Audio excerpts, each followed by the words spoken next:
The Colorado Buffaloes proved that Deion Sanders' method could work last season, yet people are still doubting them. Let's figure out how Colorado could shock the country again in 2025.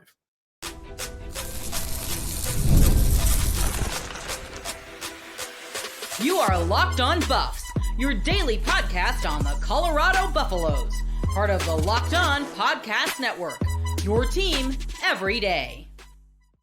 Welcome to Locked On Buffs. Today's episode is brought to you by our sponsors over at Monarch Money. Take control of your finances with Monarch Money. Use code LOCKEDONCollege at monarchmoney.com for 50% off your first year. We are also brought to you by the Locked On Podcast Network. It's your team every day for free and available wherever you get your podcasts. So do me a favor, hit that like button, hit that subscribe button, hit that follow button, give me 5 stars wherever you listen to your podcast, and let's dive in. Keys to surprising college football. Now, why do we have to surprise college football again? Why is Colorado being discussed as a program that has to figure out how to redo it? Because in a way they do, right? 2023, the whole goal for Deion Sanders was, everything they did is shock the country, right? They beat TCU on the road. That was a big deal. They had a huge, thrilling game against Colorado State. They beat Arizona State. That was cool.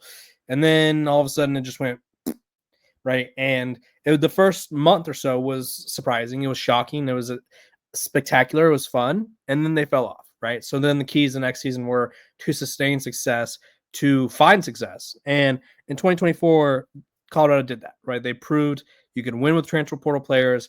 You could win under Coach Prime at the Power 4 level, which, it was only a matter of time. I think a lot of people he's held at a really aggressively high standard, and I don't understand why all the time. I know why, but I don't understand it, And then in 2025, you lose Shedeur Sanders, and you lose Travis Hunter, and you lose LeJohntay Wester, you lose Jimmy Horn, you lose Will Sheppard, who we're going to talk about later. And all of a sudden, BJ Green, Shiloh Sanders, Cameron Simon, Craig, and all of a sudden it's like, okay, we're kind of starting over. And I think for a lot of programs who lose a lot of talent, like Ohio State lost a ton of players, Texas lost a ton of players, Alabama lost some key players, you name a program, LSU, right? They lose a handful of key guys, but people expect them to be better, or not be better, but they expect them to still be good. Colorado hasn't reached that level of success yet because they've only been around under the Coach Prime era for 2 years now. So, this is year 3. We'll see how he does in year 3. And I think the way people are reviewing Colorado right now is a middle of the pack team, that they kind of, I think if you ask the common college football fan, they would say 6 to 7 wins is a good year for Colorado. And I think they'd be like, we totally get it, right? You lose 2 of the best players in the country. Deion Sanders battled some health issues this offseason, tough schedule, and you got 6 wins. That's solid.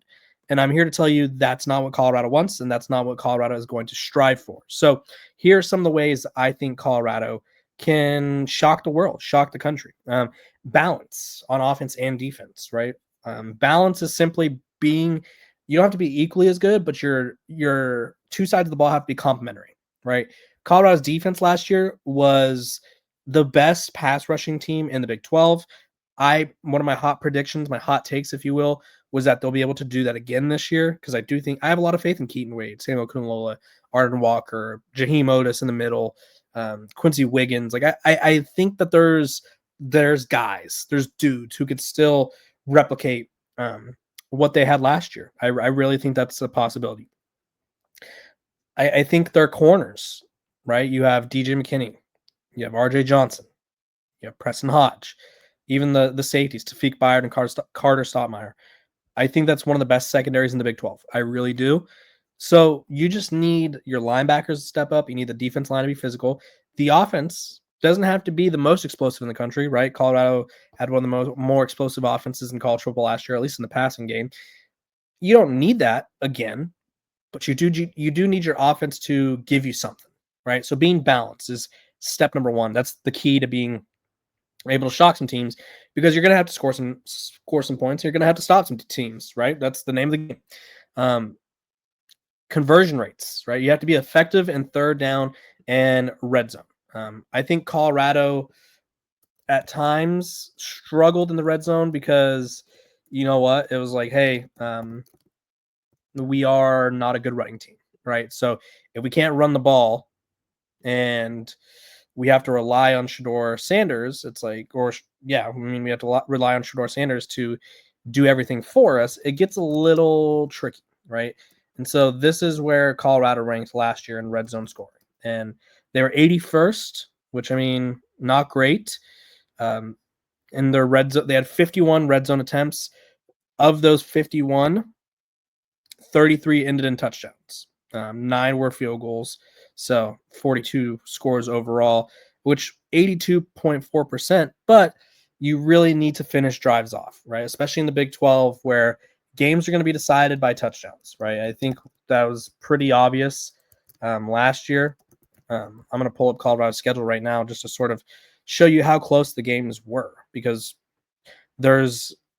Colorado went 9-4 and a couple of games go a different way, and who knows, it could have been 6-6, right? These are the games that Colorado had decided by one score. North Dakota State, Baylor, Kansas State, which they lost that game.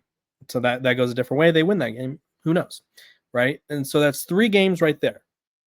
2 wins, 1 loss, decided by single digits, right? And there's a couple other games where, like, the Kansas game was close until the end. The score doesn't indicate that. I would say the Nebraska game was relatively close in that second half. And so it comes down to capitalizing, scoring when you can. And then also, this is where we stop getting into this, like, I guess, the key core values of football that I'm giving you, where it's like, you got to do this, right? I think the easiest way for Colorado to shock some people is get off to a strong start, right? You look at Colorado's first, we'll call it 5 to 6 games, right? Georgia Tech, Delaware, Houston, Wyoming, BYU, TCU. I'm looking at 1, 2, 3, 4, 5. I'm looking at a potential 6-0 start for Colorado. I really am, right? I think Georgia Tech is the toughest team on this of this slate, right? Colorado's a 4.5-point underdog right now at home. They should beat Delaware, despite what some people are saying. They should beat Houston. I think Houston's better, and I think it'll be a tough road game. That being said, I think they should beat Houston. Wyoming is going to play them close, and it's going to be ugly, and people are going to hate on Colorado probably because Wyoming does that, but they'll win. And then BYU is a completely different team now that Jake Retzloff is now at Tulane. For those of you that didn't know, he transferred, or he's walking on at Tulane. He had to walk on because of his whole situation. And then TCU. I would say TCU is probably a close second in terms of degree of difficulty. That's on the road, right? So in those first 6 games, you have a chance to start 6-0 and really just show, like, the rest of college football, like, hey, last year wasn't a fluke. Hey, last year, or just in general, we're not a product of Shedeur Sanders and Travis Hunter. Like, we can be good. Even though those guys were great, we could be good, right? We could be good without them. And it's not to say that, like, they didn't need them. That's not what I'm trying to say at all. It's just, like, I think some people have this mindset where Colorado's done now. And I don't think Colorado has to be done, right? So I think you start off strong. That moves mountains for you, right? You find consistency at quarterback is another way to do it, because at the end of the day, I think Kaidon Salter wins the job. But you don't want to be in a position where you're constantly debating, like, oh, do we go with Kaidon Salter? Do we go with Julian Lewis? If you find yourself asking questions about your team and you're about a month into the season, that's when you know it's rough, right? And then finally, you're going to have to steal games here and there, right? Games such as TCU on the road. You may have to steal that one. Utah on the road. Rice-Eccles is a tough place to win. And obviously Colorado has beaten up on Utah. They beat up on Utah last year, but Utah has a new quarterback, Devin Dampier. I've heard him called like the next Lamar Jackson, possibly even a better thrower.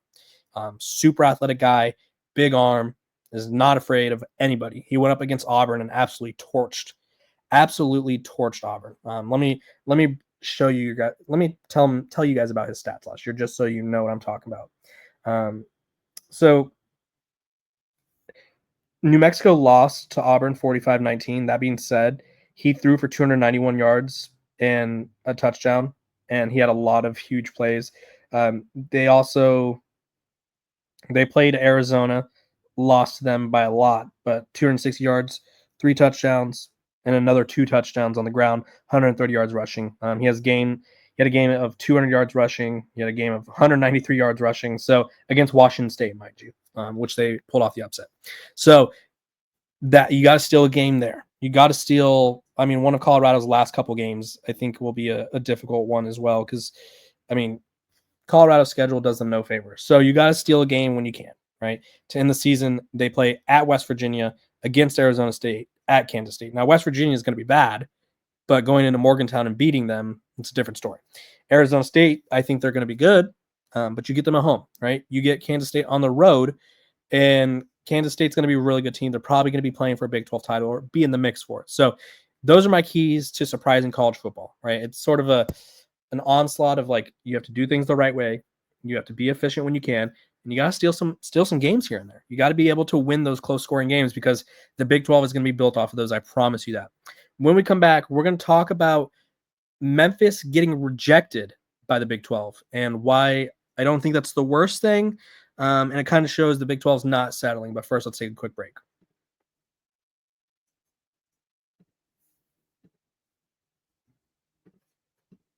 This episode, is brought to you by Monarch Money. Ever wish managing your money felt easier with Monarch Money? It can. Whether you're growing your savings or planning a big purchase, Monarch Money puts you in the driver's seat. It's like having your own personal CFO.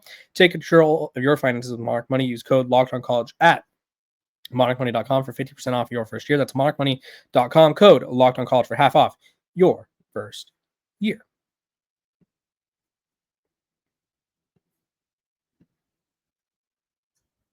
Welcome back to the Locked On Bus. Appreciate you guys for tuning in every single day, making me your first listen of the day. We are free and available wherever you get your podcast. So do me a favor, hit that like button, hit that subscribe button, hit that follow button, and let's dive into the latest Big 12 news. The Memphis Tigers, they tried to pull not a fast one, but an SMU on the Big 12 where they wanted to join. Everyone wants to be a part of the Power Four, which is, I think it's a weird reminder of like where college football is at or college athletics are at. It's like you have the SEC and the Big Ten they are a step above everyone else. The ACC and the Big 12 are positioning to show like, hey, we're on the same playing field. We're better than this conference. We're better than that conference. And then you have the group of 5 schools who are frequently overlooked for those P4 nods, but they still want them regardless of where I think the general SEC or Big Ten fan views those conferences. So according to a report, the Big 12 was offered by Memphis to join the conference. Memphis offered to not take any revenue for at least 500 years. And then it also included about $200 million in sponsorship deals with FedEx, Lowe's, AutoZone over those 5 years. Obviously, if you didn't know this, FedEx is based in Memphis, and they have been a long supporter of the Tigers program with Martin Ellison, the CEO of Lowe's. He's a Memphis graduate, and he's on the school board of trustees. So it also includes the FedEx executive VP, Rob Carter. So Memphis was pulling out the moves that they needed to pull, right? If you're Memphis, you have to make this attempt. Unfortunately, the Big 12 is going to have a deal coming up for their media rights in a few years, and they just didn't feel like Memphis brought any value. Now, I did think it was interesting that they didn't at least try it because there was, I guess, a clause in this that said the Big 12 can kick out Memphis before the TV deal is done if it's determined they're not bringing the value. But I think they just felt that a deal like this, you have to share the money more. I think overall, I'm going to take a sip of water, sorry. Overall, I think they felt it would hurt the conference more than it would help it because even then, even though that you could kick Memphis out, you still have that sort of notion of like, well, you let them in, so there's that. And it's like, well, we did, but we were trying to see if it worked. And Memphis, I think they're not. They've been good in the American for football, but they haven't been that good, right? I think they're frequently viewed as like that G5 team that's expected to be the playoff team, and they're just never that, right? They went 11-2 last year, which was a good season. They played in the Frisco Bowl and won 10-3 the year before, 7-6, 6-6, 8-3, 12-2 under Mike Norvell, which got him the Florida State job. And under Mike Norvell in general, they were really good. They were 8-6 the year before, 10-3, 8-5. Justin Fuente had some success there as well. So realistically, Memphis has only been a successful program since 2014, at least as of late. Before then, they were a habitual middle of the pack team. fighting its way up from independence to the Missouri Valley Conference, not Mississippi, and Conference USA. And I think basketball wise, if they brought more to the table there, maybe. But again, I just don't think Memphis is where they need to be, right? They don't bring the value. They don't bring the talents. They're not upgrading the conference in football. And at the end of the day, although the Big 12 prides itself on being a basketball conference or having strong basketball play, I mean, it's it's not really a conference predicated on basketball, right? Every conference is predicated on football. Being good at basketball is a plus. So Memphis got the boot, or not the boot. They got the rejection letter. They got the ant. So I don't know what's next for them. I mean, I do know that they posted a picture saying that they're invested in the American now, and it's like, okay, well, we know you just got rejected, so it's not like you have a choice. But at the end of the day, you got to try it. I mean, it's the most you could do, or the least you could do is you got to shoot your shot. Worst they could say is no. Maybe the ACC will scoop them up, or maybe the Pac-12 eventually. I don't know. I don't really know if the Pac-12 is viewed as being better as the American nowadays, but I don't think there's a path for Memphis to get into the Power Four. I honestly think the Power Four is in a spot where eventually we may see teams get booted out of the Power Four. We already saw it with Oregon State and Washington State. It wouldn't surprise me if it keeps happening as the playoff continues to shift. So tough look for Memphis. At the end, it's not the end of the day for them, or it's not the end of the world for them. Just be the best G5 team, and you'll consistently. I think once you consistently are the best G5 team and you're playing in the playoffs frequently, then people will sort of take you more seriously. But until then, sorry, bud. Maybe next time. When we come back, Will Sheppard. He's got an NFL opportunity. Let's talk about it.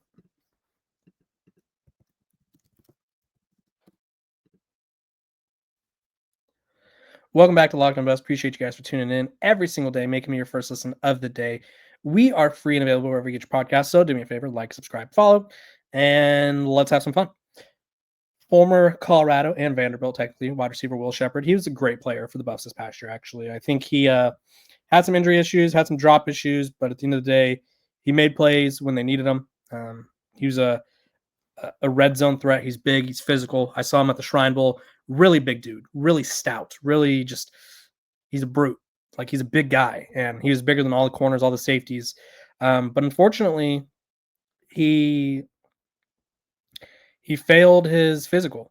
He signed with the Buccaneers as an undrafted free agent, but was released on May 9th after he failed the physical. Worked out with the Denver Broncos, but wasn't signed. And then has ultimately got an opportunity with the Green Bay Packers. In his lone season with the Buffs, he had 48 catches for 621 yards and 6 touchdowns, ranking third overall in the team in receiving yards. 6'3", started at multiple big programs, finished his college career with 200 catches, almost 2,700 yards, 27 touchdowns.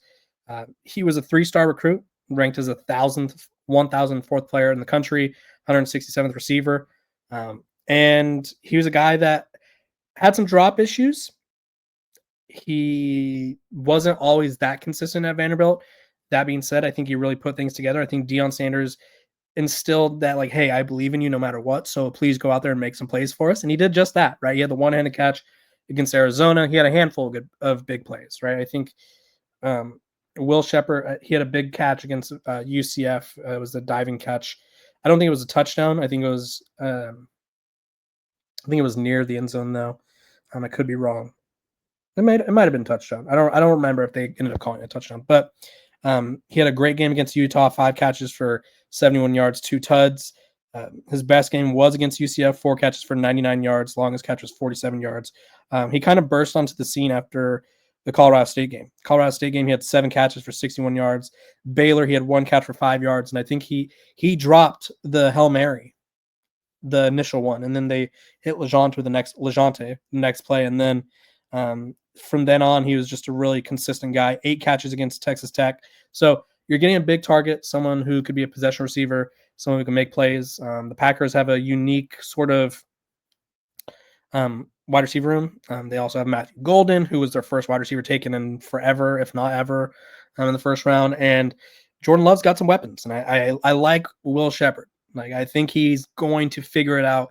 I think he's going to put it together, and I think he's going to be a really solid pro. So hats off to Will Sheppard. Congrats to you, young man, and go chase that career and go chase that bag. Good luck in the NFL. I appreciate all you guys for tuning in, making Locked On Buffs your first listen of the day. We are free and available wherever you get your podcast. Do me a favor, like, subscribe, follow, and I will see you guys tomorrow.